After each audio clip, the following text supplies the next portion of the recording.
Welcome everyone to today's show. I'm JJ Flazanes, your host. Thank you for downloading today's episode. Today we're going to talk about Conscious Luck, the newest book by Hendricks. And it's a somewhat short show today, so before we get into the interview, I just want to mention a few things. First and foremost, for those of you that don't know how podcasts work, we are independent. These are, for many of us, our passion projects and sometimes can turn into a really good business. And mine has definitely grown into a great business, but did start off as a passion project to want to test how I was being called to show up in the world. For those of you that haven't followed me for a while, my first show was called Fit to Love. It was a 6-day-a-week show that was both high production video on Mondays and Tuesdays and 4 audio shows Wednesday, Thursday, Friday, and Saturday. And it's because I had so much content that I was learning and wanting to share and teach that I decided to do a 6-day-a-week show and separate out all the content into 6 different categories over the 6 different days. And what happened in that 6-day-a-week show is that I didn't get the numbers that I was looking for. It was very hard to tell what people's favorite day of the week was. So after 2 seasons and 350 episodes, I decided to rebrand all of the different days of the week and create their own show. Basically, each day of the week became its own show. And from that experiment, I put out Spirit, Purpose, and Energy as one of my very first shows. I did that because I had nothing to sell. I had nothing to offer anyone. I had no groups. I had no free products. I had no free challenges like I do now. And I quickly learned that the content on Spirit, Purpose, and Energy was greatly needed and usable. And so from there, I published the rest of the shows, and here we are. So a lot of the shows still exist, and a lot of them still reach you, the listener. But to be clear, the show is not run by anyone else. I am the producer. I am the host. I'm the content creator. I'm all of the different hats. I'm the editor. And so when we look at sponsorships or ways to make money on your podcast or being a host, I think too often people listen to a podcast and they hear host and they think somehow I'm supposed to be a TV anchor and just bring you information from somebody else's expertise. But the whole reason I started my show was because I had a lot of learning and knowledge that I wanted to share. And so that's why moving forward, while I've reduced from 2 days a week to 1 day a week of this show, I am going to add back in more solo episodes. A lot of you who wanted more of that came over to the Inner Circle and joined the Inner Circle membership, which is still open for anyone. And I just wanted to share some of the effectiveness and the reason why I continue to publish, produce, edit, and sponsor my own show, because I feel like the information that I'm giving is important and that the teachings I want to pass on to you can help change your life. I have a letter that I got from a listener, and he gave me permission to read it on the show because he himself was a listener or is a listener. And he actually reached out to me, sent me a message on Instagram asking for my email address so that he could write me this longer letter. I wanted to share this with you in case this resonates with you or anyone that you know, because I think it's important to know that what you're listening to, while sometimes depending on who you are and where you are and the wounds that you have and the wounds that I have and where I am, sometimes those things don't collide so well and maybe you get triggered by me. And of course you have to know I don't know you, so it's not personal. So if you're getting triggered, it means that wound already lives inside of you. And vice versa. If I'm triggered, the wound lives inside of me. And so part of the goal of this show and goal of what I'm trying to teach and learn and embody every day is how do we handle criticism? How do we handle those triggers? And how do we take full responsibility of them so that we can be empowered and therefore direct our point of focus, our point of attraction, our health, our relationships, our success level, and all of those things combined. So without further ado, I'm going to read this listener testimonial entitled Thank You. Hi, JJ. My name is Damien, and I'm a 27-year-old transgender male. I've been transitioning, not dying, haha, for 8 years now. I have struggled with depression and gender dysphoria my whole life. I should also add that I'm a Cancer Sun, Sag Moon, and Libra Rising, so I feel like we have a lot in common. But also, I've been a victim of my emotions almost my entire life until recently. I started listening to your podcast, Spirit, Purpose, and Energy, about 2 years ago. However, my girlfriend at the time was not a huge fan. I think it opened some wounds for her. I just kind of fell off. But I remember resonating so hard with everything you were saying. Everything from astrology to reincarnation. I just kept saying yes, yes, yes to myself as I listened, astonished that someone thought like me. Literally, you've taken words from my mouth, or I guess I from yours unknowingly. I went through a really bad breakup with this girlfriend, a couple of breakups actually, and I was in a really bad place mentally. I started listening to your podcast again, and it brought me back to life. I've put many of your tools and strategies into practice, including affirmations, journaling, writing down appreciations every day, megadosing vitamin C, probiotics. I bought a grounding mat, bee pollen, etc., and I feel fantastic. I'm actually in the process of weaning myself off of antidepressants because I truly believe that I got on them due to situational depression, and if I just take care of myself properly, I will not need them. I actually recently got my sister listening to it too, and the day she reached out to me was the exact day that you released How to Feel Better Right Now. And I kid you not, the text read, "How do you get yourself out of that toxic mindset where I just hate myself?" Talk about divine timing. So I got her to listen to that episode, and now she's hooked. We even call each other every day to do our rampage of appreciation. I also intentionally manifested a huge life goal for the first time ever recently. What started as just a fleeting thought in October 2019 became a reality as I moved from Massachusetts to San Diego in January of this year. Everything went so smoothly, I'm still blown away by it, and my life has never been better. I just booked a trip to Cancun, including an excursion to swim with whales and sharks yesterday. And today, for the first time, I heard your episode on reclaiming joy with that woman, Anne, in Panama, who swims with whales. All these synchronicities are so validating and let me know I'm on the right path. So I just want to say thank you for all that you do and helping to guide me on the path of empowerment. Thank you for teaching law of attraction, among many other valuable things, and bringing on guests who have other tools and strategies that are helpful. I find myself embracing as many of them as I can. I wanted to let you and Doug know that I would love a men's retreat. I'm not sure if you have had one yet, but I think it would be so great. Navigating the world of masculinity is especially interesting and challenging as a transgender man. It would be nice to meet like-minded men. I also was walking recently and it hit me like a ton of bricks. I want to be a healer, a spiritual and emotional healer. I know I'm capable if I just learn how. Not as a career, just something to do in my spare time. I actually really enjoy my full-time career working in research, but any help down this path of learning to heal would be so appreciated. Again, thank you so much for all that you do. Please feel free to use this as a testimonial on your show or site, and I would love to hear back. I hope you're well and talk to you soon. Best regards, Damien. Thanks, Damien, for that. And Damien is now part of our inner circle. He joined the Strengthening Intuition class, and we are off to the races. So I appreciate all of you that listen. Please know that this is a passion project for me. This is literally an extension of what I do. There are no sponsors that pay for the show. It's me. So I'm doing this because it's my gift and calling to want to affect your life. I do this because it's a way to give back. It's a way to keep the conversation going. It's a way to reach out and help those who are interested. And I truly appreciate all of you that listen, write positive reviews, reach out and hire me, want to be a part of our groups, and keep this law of attraction energy, positive thinking, and embodying empowerment going, because the world needs this now more than ever. So today's show is with Gay Hendricks, and there is a video on jjflizanes.tv if you'd like to come over and watch the video. Gay Hendricks has been a leader in the field of relationship transformation and body-mind transformation for more than 45 years. After earning his Ph.D. from Stanford in 1974, Gay served as professor of counseling psychology at the University of Colorado for 21 years. He has written more than 40 books, including bestsellers such as 5 Wishes, The Big Leap, Conscious Loving, and Conscious Loving Ever After. The last 2 co-authored with his co-author and mate for more than 35 years, Dr. Katie Hendricks. Gay has appeared on more than 500 radio and television shows, including Oprah, CNN, CNBC, 48 Hours, and others.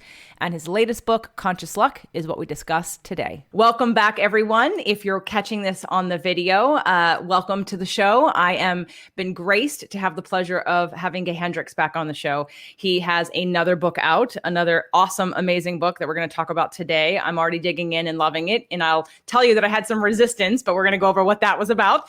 If you're listening on the podcast, also know that we have a video. So come on over to jjflizanes.tv and check out the video if you want to see some of the things that we're talking about. I may show the book or refer to other things, that when you use your hands and you can't really see them, don't translate quite the same on audio. Welcome, Gay, to the show again. Thank you very much, JJ. Happy to be with you again. Well, The Big Leap was a life changer for me and a lot of people. And I'm continuing to, have people reach out and tell me how much it's changed their lives. They buy it, they read it in one day. And so of course, and I know I'm a little behind the times. You published it a long time ago and I read it once and it was like, I wasn't ready for it. And the second time it was like blew me away. And now, now you have this next book. So it's almost like the momentum is perfect for me and my community because they want more of you and they want more of what you have because they loved so much what they got from The Big Leap. So we have the newest, latest, greatest book, Conscious Luck, 8 Secrets to Intentionally Change Your Fortune. Let's talk about why this book and when, because I know it's sat on the shelf. I know the whole story about how long it took, like why this book? Okay. Well, for one thing, The Big Leap really opens up 2 big areas of territory for most people when they read it. First, they're interested in what I call the upper limit problem, which is a way to understand the things that limit us, that you keep bumping into the same patterns every time that limit your growth. And so in The Big Leap, I showed people how to kind of get underneath the upper limit problem and deal with the 4 or 5 basic fears that drive the upper limit problem. The second thing The Big Leap was about is what I then called the zone of genius. Now I call it the genius spiral. It's more open-ended. But what it was all about was finding that part of yourself inside that's your own personal area of genius. And once you do that, to open up and expand that more and more and more and more. In other words, instead of having to solve a problem or get rid of a problem, what you're doing is growing more genius every day. And that, I think, is a better way to think of your life rather than continually solving problems or helping to try to dismantle old limiting programs. In The Big Leap, I showed how to dismantle those old programs and how to move beyond the upper limit area into this new zone. I then called the zone of genius. I now call it the spiral because I saw hawks riding a spiral of wind currents one day and it stuck in my mind. And so I want to show people how to ride now on the currents of conscious luck, because once you've opened up The Big Leap and done some work on your genius, the next natural thing is to find out how to organically attract the good things of life. And so conscious luck is all about how to create a space inside that organically attracts good fortune to yourself. I'm really glad you said the word attracts because my issue at first with luck, like there are times where, especially in my relationship or in business, that we'll stop and someone will say, or I'll say, I'll catch myself wanting to say that, God, we're so lucky. And I'll stop and say, stop. No, I'm not. This isn't luck, because most people think luck is random. And you address that in the book, which I appreciate, because that was my resistance to like the idea of lucky, like that it is random, and it's not random. What you're saying is it's not random, and we can absolutely change it by attracting. And I love how you set up the 8 secrets, because we went over the second one today, and I think it actually helped a breakthrough when we were on our walk on the beach. So let's talk about the whole idea of luck and my response to it, which I think for some people, not everybody, maybe those that do law of attraction, maybe we have a resistance to the word luck because we don't believe it's random. We believe it's attraction. And yes. Right. So let's talk to that. Yeah. Well, I think that's a common perception many people have about luck, that it's random, like a lightning strike. And one thing we talk about in the book is that luck is more like a wind that's blowing all the time. And our job is to open up our sails so we catch the wind and go with it effortlessly, rather than having to, work so hard at life. And the more I open up to that quality of what I call conscious luck in myself, that part of me that's just free and flowing and creative, that's not limited by my old patterns, the more I open up to that, the more good luck seems to happen to me. And just little things, or, like, I'm not talking about just finding parking places and stuff like that. That's good too. But like yesterday, for example, I was planning, we're having a big Q&A session tonight on the internet that hundreds of people are signed up for. And we're doing a special thing where we're doing questions and answers about conscious luck for an hour. And I thought, you know what, it'd be really great to have somebody to handle the questions off, and feed them to us so that we could go to him or her and her face would pop up on the screen and then she'd read the question, because there are a lot of people that like to type in their questions. They don't necessarily want to get on camera and ask it themselves. And so a friend of mine popped up yesterday, sent me an email and said, she's a big time business consultant and everything. And she said, hey, I loved Conscious Luck. I'd love to just help support it in any way. I said, well, hey, how about coming on and handling the Q&A? And she said, I'd love to. And so, it's just things like that when things just kind of drop in your lap, almost before you have the thought that you need something appears. Like the story I told, I think it was in The Big Leap, where I talked about right after I'd opened up to letting myself be kind of supported organically by life, not trying to push it so much, but just kind of let things come to me. I was walking toward my office, the building that housed my office in the inner part of it. And I had this huge box of books, and it was a Sunday. And as I was walking toward the door, I realized, oh no, the whole building is going to be locked. And I didn't bring my key to the outside building. And just then, as I was approaching the door, somebody came out from the inside and opened the door for me.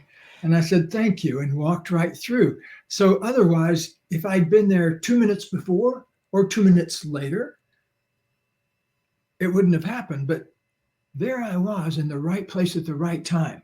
And in the book also, we have a whole chapter called The Art of Being in the Right Place at the Right Time, because that's what a lot of conscious luck is. In a way, it's getting out of your own way so that you just take advantage of the organic luck that's already yours. Yeah. And I think even for me, another term would be that maybe I've used it's similar, not necessarily exactly the same, because your entry point, what I loved about The Big Leap is the structure of it, the simplicity of it, the overlay that you can do with a whole bunch of different belief systems, but you offer a very simplistic structure that will work for all of them, no matter what that belief system is. And today on the beach, as Doug and I were walking, I was sort of in a heavier place with what's going on and wasn't really in the mood to strategize or to deal with business, but we're on the beach and we're on the sand and we're, exercising and the momentum's starting. And all of a sudden we just start talking about things and all of these ideas that I've had swirling in my mind for months, maybe even years, that I'm like, I don't know if this is I don't know what to do here. I don't know what to do there. And again, I wasn't stressed about it, but we were just on the beach and all of a sudden, and we did read this chapter before we left. And I did do the exercise, the release your personal barriers to good fortune. We did the exercise, which is so simple and so easy. I want to talk about curses. So simple and easy. And then we went on the beach and we did this. And all of a sudden, like this wave of clarity happened and excitement. And I just knew it was the right time. And I know for your book, you wrote part of this book years and years and years ago, and it sat on a shelf for a long time. It wasn't even the right time. You want to tell that story? Sure. Well, I'll even go back further than that. I also talk about in the book, this thing that happened to me when I was 14 years old was the first time this idea of changing your own luck came into my mind. So in a way, I've been working on this book for 60 years. It just now comes out. But in 1959, I was 14 years old and I went to the movies and there was a kid next to me that I knew a little bit named Danny. And so I was sitting there, and before the movie, they were going to put all our names into a goldfish bowl. There was about maybe 250 people there. And so they were going to put all our names into a goldfish bowl with our ticket on it and then have a drawing at the intermission and give away 3 prizes. So before they had the drawing, Danny leans over to me and says, watch this. I bet I'm going to win. And I said, okay. And they had the drawing. There were 3 prizes. And sure enough, Danny won the top prize, which was a wristwatch, which is a pretty cool thing in 1959, And so when he got back from collecting the watch, I said, how did you do that? How did you know? And he said, well, I made myself lucky, was basically what he said. He said that he noticed that some members of his extended family didn't have good things to them happen, and they thought of themselves as unlucky. And then these others that thought of themselves lucky and good things happened to them. And so he said, I'm going to be one of the lucky ones. That was the phrase he uses. I chose to be one of the lucky ones. I thought, wow, that's interesting, because I always thought luck was something you were born with, or got from God or someplace, So suddenly the idea of making up your own luck really stuck in my mind. And then I tell also the story in the book of how I had this kind of magical thing happen right after I made that decision to be a lucky person, where I found a coin collection on the street worth thousands and thousands of dollars and returned it to its owner, and who favored me then by sending me a complete collection of buffalo nickels, which was probably more money than I'd ever had in my hand at any time. In those days, it was probably worth $35 or so. Now it would be worth $400 or $500 probably. But anyway, for me as an avid coin collector, I was really excited about this. So I got a real lesson early on in how we can change our life by changing our mind. And then with this book, how long after the big leap? I mean, did you start this after the big leap and then put it away, or was it before and then you put it away? Yeah, I kind of, after I published The Big Leap and that came out, I realized, okay, well, this is the next step to actually get underneath all of your programming and actually change your attractor factor, your attraction to good things, and to develop an attractor for love and an attractor for abundance and an attractor for creativity that's an open space instead of having any of your programming on top of it. And so I began to turn that over in my mind. And then I realized what I'm talking about is really conscious luck. And so our book, Conscious Loving, has been widely used as a relationship manual for the I have it. Past 30 years. Good. God bless you. And thanks to Oprah, my neighbor over the hill here, who first put us on her show back in 1991 or so, and has made Conscious Loving a bestseller ever since. And so somewhere on the earth every day, and a rerun of Oprah is playing. And so I can see a little blip of Conscious Loving books spreading around the world every week. So I decided to call it Conscious Luck because it's something you can do in your mind, and then things shift in the outer aspect of your life. Maybe you've heard of the father of American psychology, William James. He was a Harvard person in the 19th century and one of the most widely known people in the world at that time. And he was a philosopher and a psychologist. And he said the greatest discovery of his time, which was the 19th century, where locomotives were discovered and telephones and automobiles, he said the greatest discovery of our time is that we can change the outer aspects of our life by changing our minds. So you change your mind first, and then your outer life begins to shift. And a lot of people are doing it the other way around. They're waiting for something out here to change before they change their mind. And so they go around in a state of continuous limitation. And so I'm trying to help people unwind all that in The Big Leap and in Conscious Luck, so that you become an open space, not filtered through your old programming, because your old programming may have put some kind of curse on you that you don't deserve love, or you don't deserve luck, or maybe that making money is hard work. That's a belief that many people have. Whereas I found in my life, the less hard I work, the less stress I put into it, the easier I make it, the better it is. And so every word of Conscious Luck was written by a person in a really good mood. I did not suffer one moment. In fact, if I had started to suffer while I was writing a book or anything else, I'd put my pen down and go sit down and breathe and meditate until I was in a fit mood again to broadcast my message out into the world. So I'm a big believer that we ought to practice what we preach, practice what we teach. And so for me, it's very empowering to choose to make yourself a luckier person. There's certainly always going to be a random factor to life. You never know when the cloud's going to come over and the rain's going to pop out, or the sun's going to come out, or whatever. There's a certain element of life that is magical and mystical and needs to be random. That's part of life too. But I think a good bit more of life than we think can be opened up to by our conscious intention. Absolutely. And as we were going through the book today, in terms of the 8 secrets to intentionally change your fortune, my partner is a very positive, successful person. And when we check off some of these boxes, some of the work that I do and that he's done, we feel like, yep, we're in alignment with all of, like, where would we start with something we can improve upon? And I think the release your personal barriers to good fortune was where we started, because I wanted to see what you had to say about that. And you talked about the curses. Why don't we just quickly talk about the curse? Because then your solution and your exercise was so easy. It was so easy and it's so good. Yes. Well, you'll have to go through the exercise in the book and devote a few minutes to it, but I can give you a kind of a miniature version of what I'm talking about here. And that is that the reason I call it curses is because I had actually had a friend or a client who had this illness in his body, and he actually traced it back to a time when he was traveling in a foreign country, and he got into a conflict with some people about some money or something like that. And this elderly lady, kind of like the matriarch of the family, came out and did this powerful thing to him in a foreign language that he didn't understand. But basically, it was a curse. And he kept having this pain in his stomach and that kind of thing until years later, when he was assisted in saying, "Oh, that was then, this is now." And we worked on that one little thing until the stomach thing cleared up. Because here's the thing, many people are born into a curse. 60% of us are unwanted, up to 60% in some studies. And so, are unplanned.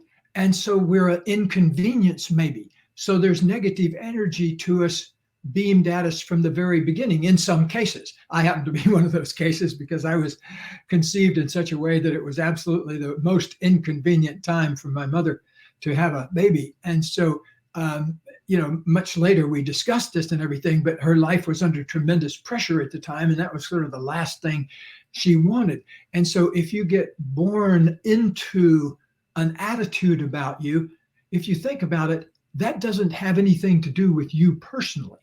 Any other kid in that situation, they'd have the same feelings about. And so, in a sense, we don't need to take it personally, and we need to take it incredibly personally, because you need to own it first. You need to say, okay, I'm limiting my life by an inner feeling of being unwanted or unloved or unworthy of love. And so that kind of curse that we either have put on us from outside, or sometimes we put it on ourselves, then that becomes the life we live within that context. And so the book shows you a simple way of actually getting the physical experience of releasing what's in the past. And so I really recommend that everybody that's worked through all the exercises in the book tells me that all of them can be done in under an hour, even if you did them all, 1, 2, 3, 4, 5, 6, 7. So I think it'd be the best hour of investment in anybody's life to sit down in a quiet space and just work through those one at a time, because they will really help you breathe a breath of fresh air. You kind of, the way Katie and I put it, especially after midlife, after age 40, every breath you take is either a breath of creativity or a breath of stagnation. You're either saying, wow, I can't wait to get out of bed in the morning because I'm so fired up about what I'm doing in my life. Or you're saying, okay, I got to get out of bed today. And for me, there's no choice to it. I managed to, many years ago now, decades ago now, I made a decision to start spending more of my life on the genius spiral. And at the first, when I realized this, I was only spending like 10% of my working life doing the things I most love to do.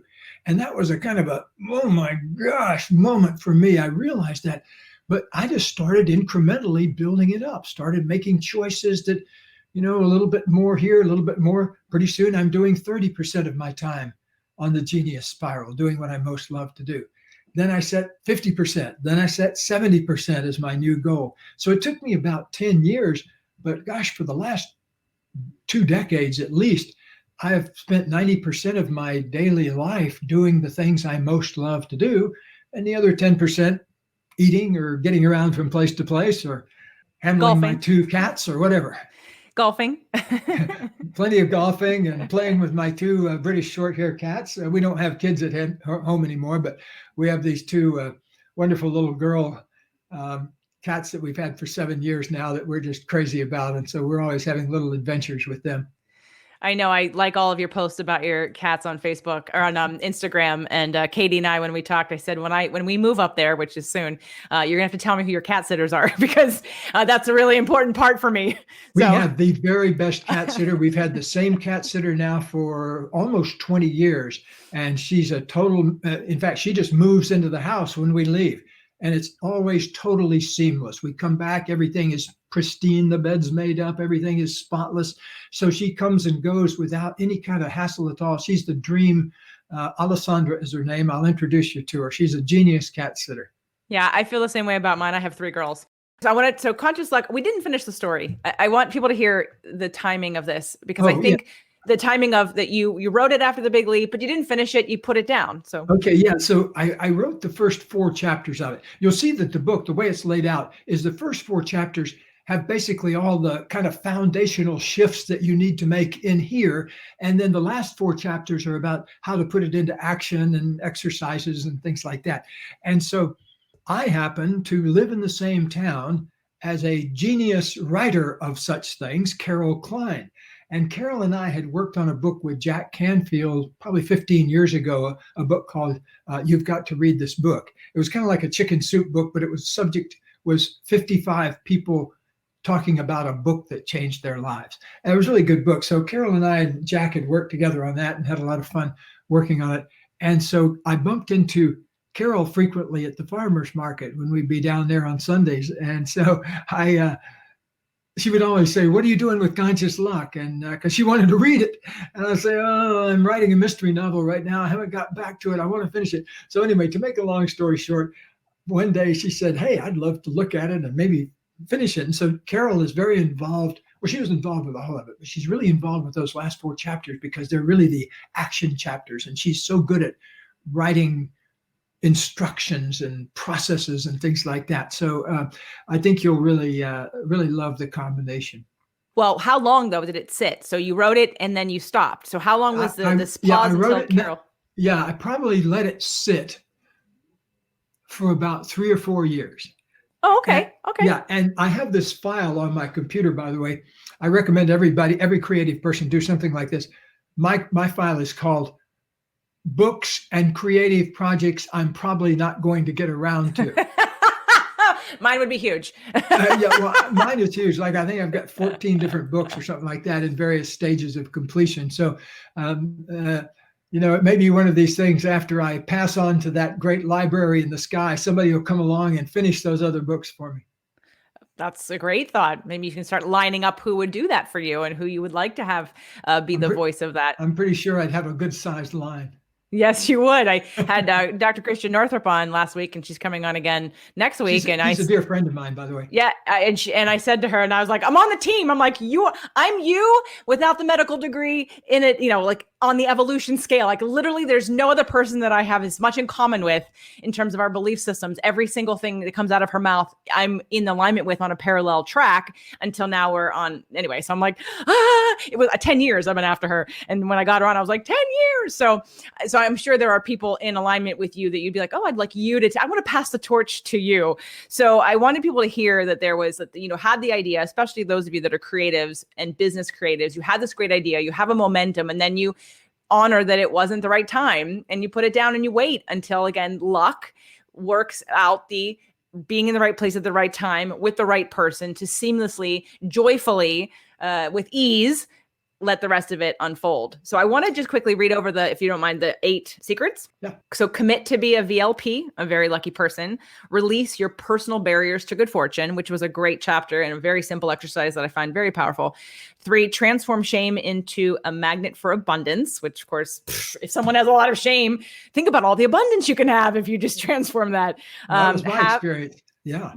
Have luck-worthy goals, take bold action consistently, find your lucky tribe, learn to be at the right place at the right time, and practice radical gratitude and appreciation. Any other things you want to mention about any one of those chapters or an exercise or just a point that you think is new and different that hasn't been really spoken to before?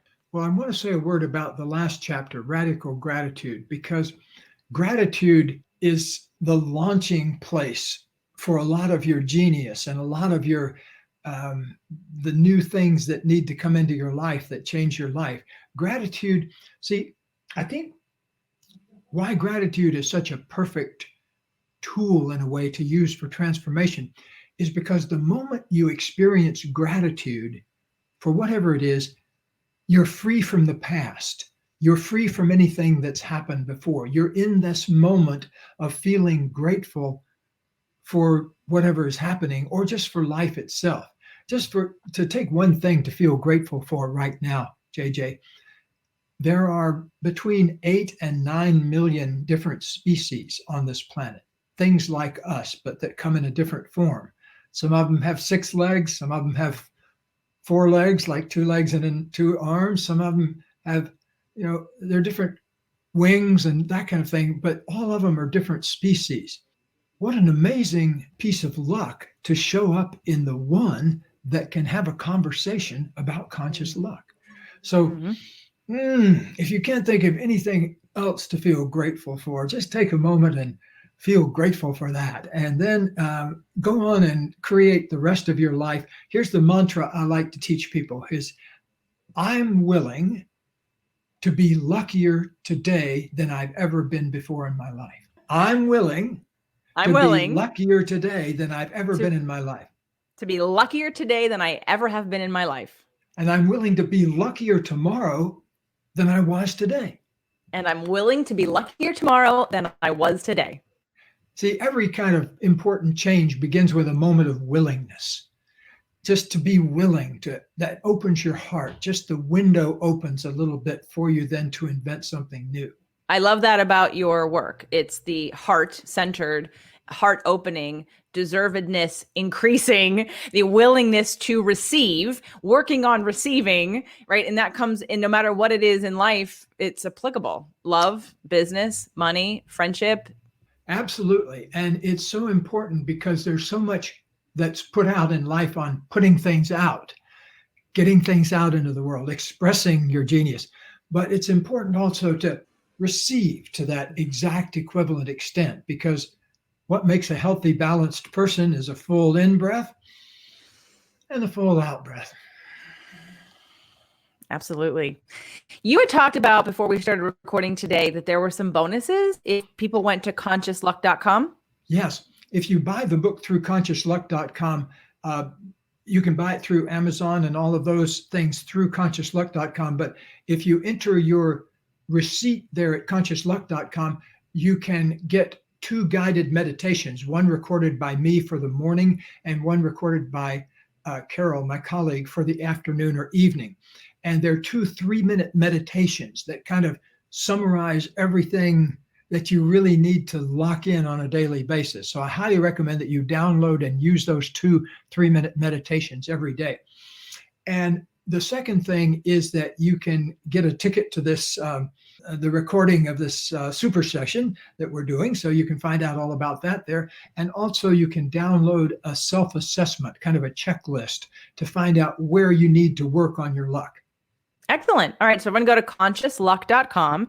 If you're listening to the podcast and you're not seeing the banner I've created, consciousluck.com, pretty easy. Can they also find it through hendricks.com if for some reason somebody doesn't know how to spell conscious? I'm just saying. Just go to hendricks.com. Of course, if you can't spell conscious, you may not be able to spell Hendricks either, but the way we spell it is Hendricks. Well, I just want to give people options. Sometimes the C and the S may confuse them if there's an I, Anyway, consciousluck.com or hendricks.com because you want to get your copy of Conscious Luck, 8 secrets to intentionally change your fortune. And I'm going to just add in the fortune of all aspects of life, in case for those of you that have plenty of money, but your relationships need some work or your health needs some work. There has to be a degree of respect and self-love that needs to be increased. Like why someone sabotages themselves, let's say on a healthcare regime, or why you don't take better care of yourself also has to do with your deservedness to spend the time and attention on yourself. So when you're increasing your ability to receive in the area of money or in the area of relationships, you can also receive more in the area of self-love to do what you need to do to take care of yourself. So I just want to make sure everyone's clear, even though this may say fortune. If you've got plenty of money, then maybe you need to work on relationships and your health. But all of it will be amplified when you allow yourself to expand to that next level of believing and knowing and living like you are a very lucky person. Any last final words, Gay? Well, I want everybody in the world to feel like the luckiest person in the world. I feel like I'm the luckiest person in the world, but I want everybody to feel that way. I agree. It's a great feeling. I feel it and I live it and I know it. And there's always room to grow. And so it's never an end point, but it's it's a great feeling to be there. And there's a peace to it. And there's an amazingness to it. And there's an allowing that when you continue to move that needle, life gets better and better and better. And even when something bad happens, you recover faster. The resilience is easier. The point of view and clarity about why it had to happen is easier on you. You don't take things as hard. And so life just gets better and better. And if you can get some tools, I had someone email me yesterday or text me and say, thank you for all the tools you've given. They're really helping right now. And so here's another tool, guys, conscious luck. It's actually a lot like the idea of it's simple. The exercises are simple, but they're powerful. So everyone go to consciousluck.com, get your bonuses, get your copy of the book, and let's have a conversation in the inner circle. So be sure to check your show notes for a link for that. And also make sure to check out hendricks.com for any live events and anything else that Gay and Katie are doing and would invite you to. And again, I say thank you, Gay, for coming on the show again. Thanks a lot, JJ. Good being with you.